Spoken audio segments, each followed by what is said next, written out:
at any moment, it's like not just going to end, but like at any moment, I'm going to get hit or attacked, or like my brothers are going to do something that's going to,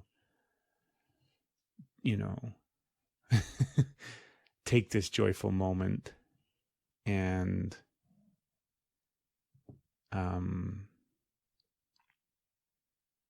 cause it to end.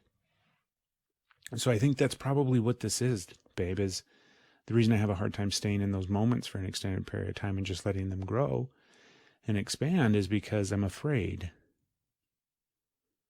Because I didn't have a lot of practice of being in those moments for an extended period of time without something else negatively impacting them or affecting them. So there wasn't a whole bunch of time to just sit around and feel happiness and joy, because it was always balanced out with something else. It was balanced out with stress or chaos or fear or physical violence from my brothers. There was just a lot of fighting when we were younger.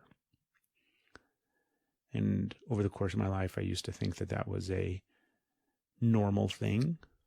And I think there is some normal aspects of it. But I also think it's an incredibly unhealthy thing. And I'm coming to terms with how unhealthy that violence was for me as a young boy, and how detrimental that has been, and what that has done to me to live in that constant state of fear. I have a hard time saying fear. I have a hard time admitting that it was fear. It's easier for me to say in that constant state of readiness, because I was always ready to like fight or defend myself. And it's the simplest thing. We used to do this thing when we were little. It was called a Pepe. And my Uncle Eddie taught it to us. And it's smacking each other in the forehead. So it's like you come around the corner or somebody's laying on the couch watching TV and you go up and you smack them in the forehead. It's called a Pepe. And so we did that for a long time. So you'd be like chilling, minding your own business, and then your brother comes up and smacks you in the forehead. And we weren't like softly love tapping each other in the forehead, right? It was like, I mean, it's not like an all-out punch in the face, but they weren't soft little love taps. It was a straight up fucking smack in your fucking forehead. So that's the kind of thing where it's like, oh, I was relaxed, or I was playing a game, or I was in my little world of playing G.I. Joe or something like that, and then smacked in the fucking forehead to be brought out of it. And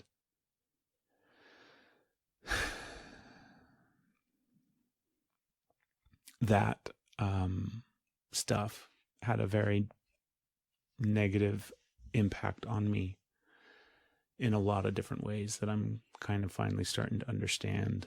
I used to think it was beneficial because it hardened me and it made me tough. And I am tough. I mean, I got really, really bitter really fast. And it was like, fuck them.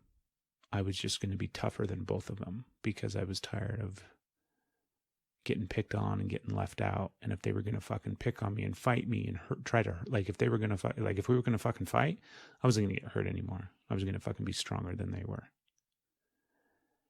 And so I used to think it was a beneficial thing because it hardened me and it made me tough.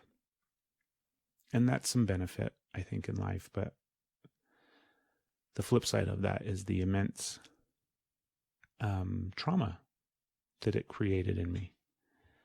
And the fear of always being, always having the threat of like physical violence or them verbally attacking me in some way, shape, or form, and emotionally attacking me. And I mean, this is my podcast, and this is my life, and this is my story, and this is my experience. I know my brothers had their own life and their own experiences and their own reasons for behaving the way that they did. And I reciprocated. I mean, I was the youngest of three. So this was the game. This was the life that I was born into. So I had to learn real quickly how to survive.